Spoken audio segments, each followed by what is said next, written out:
മക്കളെ എല്ലാവർക്കും നമസ്കാരം. കണ്ടില്ലേ, ഞാനിന്ന് വന്നിരിക്കുന്നത് ഇതേ രീതിയിൽ ഒരു ഓമയ്ക്ക അല്ലെങ്കിൽ പപ്പായ കൊണ്ട് ഇറച്ചിക്കറിയുടെ അതേ ടേസ്റ്റിൽ അല്ലെ, ഇറച്ചിക്കറിയേക്കാൾ നല്ലൊരു ടേസ്റ്റിൽ ഒരു കറി തയ്യാറാക്കിയിരിക്കുകയാണ്. ഇതെല്ലാവരും കഴിക്കും. കഴിക്കാത്ത കുട്ടികളും കഴിക്കത്തക്ക രീതിയിലാണ്. ഇത് കഴിച്ചു കഴിഞ്ഞെങ്കിൽ മാത്രമേ ഇത് ഓമയ്ക്കാണെന്ന് മനസ്സിലാവുള്ളൂ. അതേ രീതിയിലുള്ള ടേസ്റ്റ് കുറുകിയ ചാറോടുകൂടി കണ്ടില്ലേ തയ്യാറാക്കിയിരിക്കുകയാണ്. കഴിക്കാത്ത കുഞ്ഞുങ്ങളും മുതിർന്നവരും കഴിക്കത്തക്ക രീതിയിലാണ് തയ്യാറാക്കിയത്. വളരെ ടേസ്റ്റിയാണ്. എത്ര പറഞ്ഞാലും എൻ്റെ നാവിൽ നിന്നും ആ രുചി പോകുന്നില്ല. അത്രയ്ക്ക് രുചികരമായിട്ടുള്ള ഒരു കറിയാണ്. ചോറ് കഴിക്കാൻ ഇതുണ്ടെങ്കിൽ വേറെ ഒരു കറിയും വേണ്ട. അത്രയ്ക്ക് രുചികരമായിട്ടുള്ള ഒരു കറിയാണ്. നമ്മളിത് ചെയ്ത് നോക്കി കഴിച്ചെങ്കിൽ മാത്രമേ ഇതിൻ്റെ രുചി നമുക്ക് മനസ്സിലാവുള്ളൂ. കണ്ടില്ലേ, കുറുകിയ ചാറോടുള്ള കറി. ഇത് എങ്ങനെയാണ് തയ്യാറാക്കിയിരിക്കുന്നത്? നമുക്ക് തേങ്ങാപ്പാലിലാണ് തയ്യാറാക്കിയിരിക്കുന്നത് കേട്ടോ. അപ്പോൾ ഇതെങ്ങനെ തയ്യാറാക്കിയിരിക്കുന്നത് നമുക്ക് വീഡിയോ കണ്ടെങ്കിൽ മാത്രമേ മനസ്സിലുള്ളൂ. അപ്പം നമുക്ക് വീഡിയോയിലേക്ക് പോകാം. അതിനായിട്ട് എടുത്തേക്കുന്ന ഓമയ്ക്കയാണ്. ഒരു വലിയ ഓമയ്ക്കായിരുന്നു. ഇതിൻ്റെ പകുതി ഇന്നലെ ഞാൻ തോരൻ വെച്ച്. നല്ല രുചിയുള്ള ഒരു ഓമയ്ക്കയാണ്. നല്ല ടേസ്റ്റ്, നല്ല മാംസം, നല്ല കട്ടിയുള്ളതാണ്. ഇതിൻ്റെ തൊലി നമ്മൾ ഡീപ്പായിട്ട് കട്ട് ചെയ്യണം.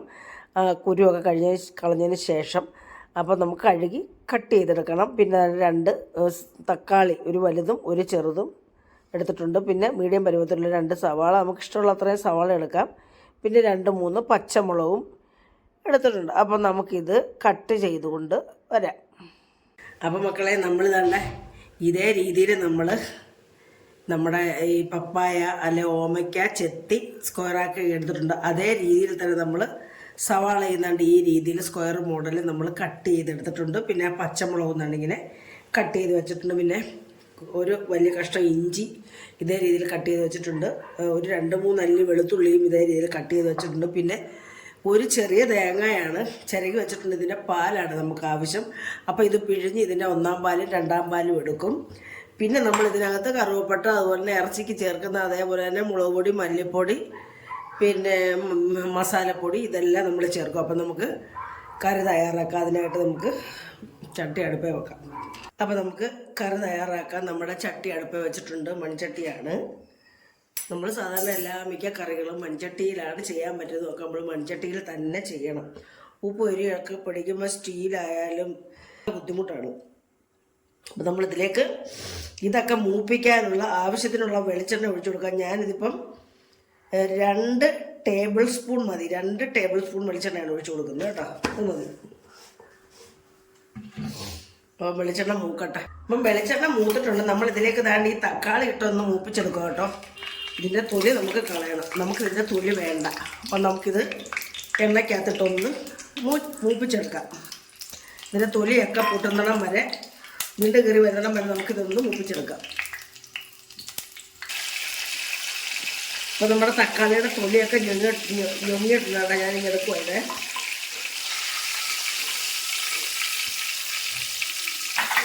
നമുക്കിനി ഇതിലേക്ക് കടുക് ഇട്ട് കൊടുക്കാം. 1/2 സ്പൂൺ കടുക് ഇട്ട് കൊടുക്കാം.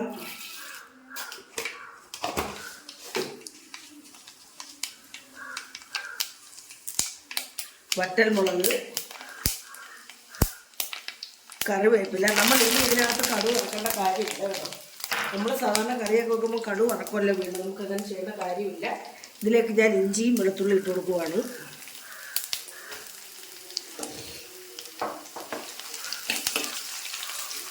എന്നിട്ട് ഇതിലേക്ക് ഒരു കറുവപ്പട്ട ഇട്ട് കൊടുക്കുവാണ് ഒടിച്ച്. കറുവപ്പട്ട ടേസ്റ്റുള്ള വേണ്ടാത്തവർക്ക് ഇടണ്ട, ഞാൻ ഇട്ട് കൊടുക്കുവാണ്. 2 കറുവപ്പട്ട ഇട്ട് കൊടുത്തു.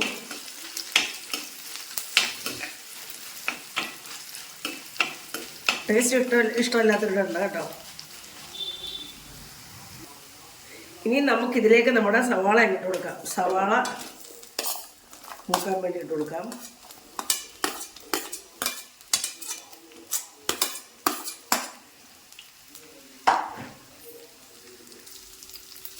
സവാള ഇട്ട് കൊടുത്തിട്ട് നമ്മൾ ഒരു 1/4 സ്പൂൺ ഉപ്പ് ഇട്ട് കൊടുക്കുവേ.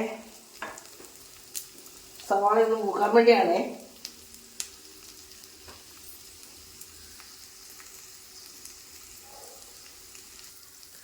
അപ്പോൾ ഇത് നല്ലതുപോലെ നമുക്കിതൊന്ന് പിന്നെ എണ്ണയ്ക്കകത്തിട്ട് വഴട്ടി മൂപ്പിച്ചെടുക്കാം.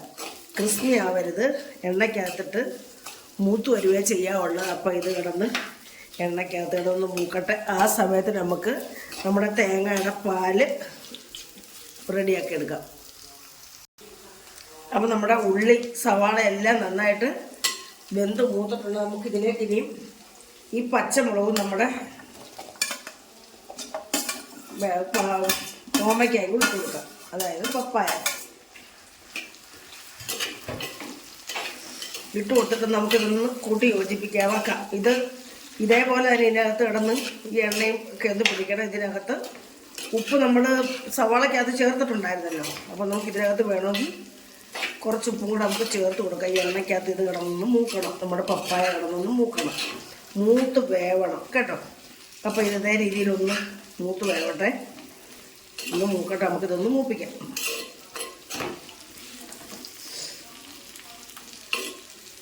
എന്നാലേ ഇതിന് നല്ലൊരു ടേസ്റ്റ് കിട്ടത്തുള്ളൂ, അതാണ് ഇങ്ങനെ ചെയ്യുന്നത് കേട്ടോ. അപ്പോൾ ഈ എണ്ണയ്ക്കകത്തും പപ്പായയുടെ വെള്ളത്തിനകത്തും കിടന്നൊന്ന് വേവാൻ വേണ്ടി നമുക്കിത് അടച്ചു വെക്കാം. ഞാൻ കുറച്ച് ഒരു പിഞ്ച് ഉപ്പ് ചേർത്തായിരുന്നു കേട്ടോ, കാണിക്കാൻ വിട്ടുപോയേ. ഈ സമയത്ത് നമുക്ക് തക്കാളിയുടെ തൊലി കളഞ്ഞൊന്ന് അരച്ചുകൊണ്ട് വരാം. അപ്പോൾ നമുക്ക് നോക്കാം, കണ്ടില്ലേ.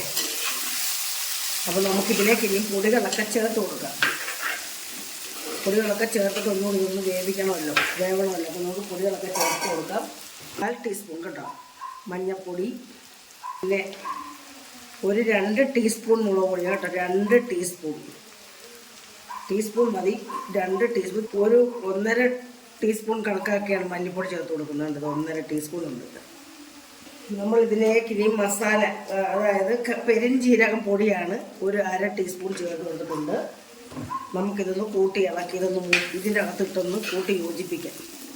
ഇതൊന്ന് മൂക്കട്ടെ, മൂക്കണമല്ലോ, മൂത്ത് ഇതിൻ്റെ കൂടെ കിടന്നൊന്ന് വേവണം.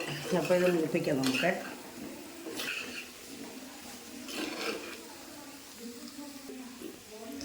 അപ്പോൾ ഇത് നന്നായിട്ട് നമുക്ക് നമ്മുടെ മസാലയൊക്കെ ഇതിനകത്ത് പിടിച്ച് നന്നായിട്ട് മൂക്കണം കേട്ടോ. ഇപ്പോൾ മൂത്തിട്ടില്ല, പച്ച ചവയ്ക്ക് ഒന്നുകൂടെ മൂക്കണം. എണ്ണയ്ക്കകത്ത് നന്നായിട്ട് ഇതൊന്ന് മൂക്കണം. നമുക്ക് ആവശ്യത്തിന് വെളിച്ചെണ്ണ ഒഴിച്ച് കൊടുക്കാം കേട്ടോ. നമ്മൾ വെളിച്ചെണ്ണ ഒന്നും ലുപ്തപ്പെടുത്തൊന്നും വേണ്ട, ആവശ്യത്തിന് ഒഴിച്ച് കൊടുക്കാൻ.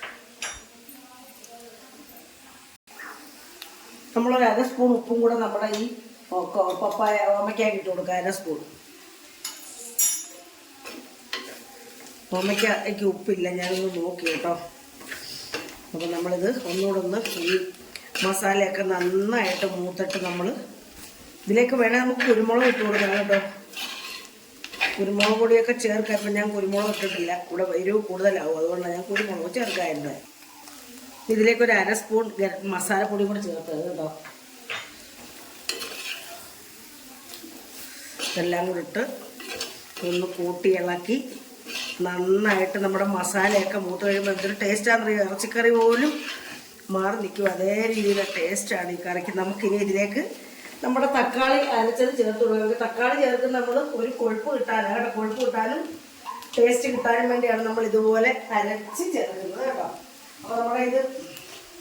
അപ്പോൾ നമ്മുടെ ഈ ഇതൊന്ന് വേവുകയും ചെയ്യണമല്ലോ. നമ്മുടെ ഈ ഓമയ്ക്കായി നന്നായിട്ട് വേവുകയും ചെയ്യണം. നമ്മളിതിലേക്ക് ഇനി നമ്മുടെ തക്കാളി അരച്ച് അങ്ങ് ചേർത്ത് കൊടുക്കുകയാണ്.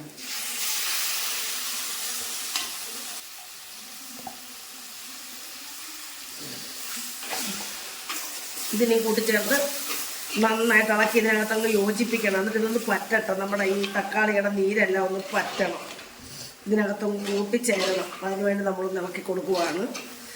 നല്ലതുപോലെ ഇളക്കി കൂട്ടി ഇളക്കിയിട്ട് നമുക്ക് 2-ാം പാലൊഴിച്ച് വേവിച്ചെടുക്കണം.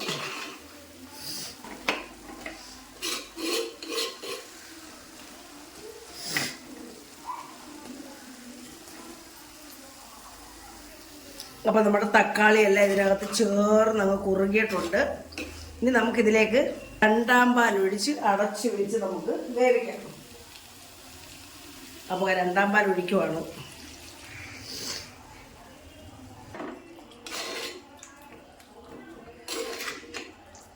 നമ്മളിതിപ്പോൾ ഇത്രയും പപ്പായ ഓമയ്ക്കായ്ക്ക് അനുസരിച്ചാണ് നമ്മളിതിനകത്ത് മുളക് പൊടി ഒക്കെ ചേർത്തിട്ടുള്ളത് കേട്ടോ. നമ്മുടെ ഇഷ്ടത്തിന് നമുക്ക് മുളക് പൊടിയൊക്കെ ചേർക്കാം. 2 ഉപ്പും നോക്കാം, ഉപ്പൊക്കെ ആവശ്യത്തിനുണ്ട്. ഇതൊരു ടേസ്റ്റാണ്. അപ്പം നമുക്ക് അടച്ചു വെച്ച് ഇത് നന്നായിട്ടൊന്ന് വേവിച്ച് കുറുക്കാം. അതിനുശേഷം നമുക്ക് 1-ാം പാൽ ഒഴിച്ചു കൊടുക്കാം. അപ്പോൾ ഇത് അടച്ചു വെച്ച് വേവിക്കാം. മീഡിയം പരുവത്തിലിട്ടാണ് ഇത് വേവിക്കേണ്ടത്. അങ്ങ് തിളച്ച് കുന്തിളിച്ച് പോകരുത്, തിളച്ചിങ്ങനെ പടർന്നു പോകരുത്. അതേ രീതിയിൽ നമ്മൾ പിന്നെ ഇത് നന്നായിട്ട് തിളച്ചതിന് ശേഷം മീഡിയം പരുവത്തിലിട്ട് വേവിക്കാം. അപ്പം ഇത് കണ്ടില്ലേ, എന്തൊരു ടേസ്റ്റാണ്, ഭയങ്കര ടേസ്റ്റ്. നമ്മൾ ഇടയ്ക്ക് ഇങ്ങനെ ഇളക്കി കൊടുക്കണം കേട്ടോ, അടിക്ക് പറ്റാതിരിക്കാൻ.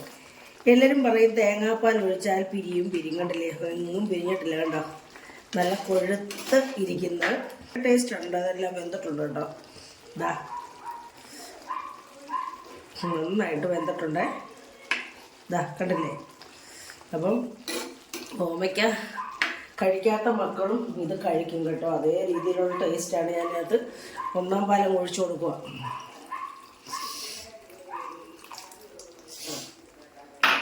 ഒന്നാം പാൽ ഒഴിച്ച് ഒന്ന് കുറുകിൻ്റെ എണ്ണയൊക്കെ ഒന്ന് തെളിഞ്ഞ് വരട്ടെ കേട്ടോ. ഇനി നമുക്ക് തുറന്ന് വെച്ച് തന്നെ ഇതിൻ്റെ പറ്റിച്ചെടുക്കാം. എണ്ണയൊക്കെ ഒന്ന് തെളിഞ്ഞ് വരാൻ വേണ്ടി നമുക്കൊന്ന് വെയിറ്റ് ചെയ്യാം കേട്ടോ. ഇനി നമുക്ക് കടുവൊന്നും താളിക്കേണ്ടെന്ന് ഞാൻ പറയാം. നമ്മൾ കടുവ് താളിച്ച് മുളകും ഒക്കെ ഇട്ട് താളിച്ച കറിയാണിത്. അപ്പോൾ നമുക്കിനിയും ഇതിനകത്ത് താളിക്കേണ്ട കാര്യമില്ല കേട്ടോ. കുറുകി വരട്ടെ. അപ്പം മക്കളെ, നമ്മുടെ കുറുകിയ ചാറോടുകൂടിയുള്ള ഇറച്ചിക്കറിയുടെ അതേ രീതിയിലുള്ള നമ്മുടെ പപ്പായ കറിയുടെ കുറുകിയെല്ലാം വന്നിട്ടുണ്ട്. കണ്ടില്ലേ, കുറുകിയൻ്റെ എണ്ണയൊക്കെ തെളിഞ്ഞ് നല്ല ടേസ്റ്റി ആയിട്ടുള്ളൊരു കറിയാണിത്. നമുക്ക് എത്ര കഴിച്ചാലും മതി വരില്ല, അതേ രീതിയിലുള്ള ടേസ്റ്റാണ്. അപ്പം ഈ കറി എല്ലാവർക്കും ഇഷ്ടപ്പെട്ടാണെന്ന് വിശ്വസിക്കുന്നു മക്കളെ.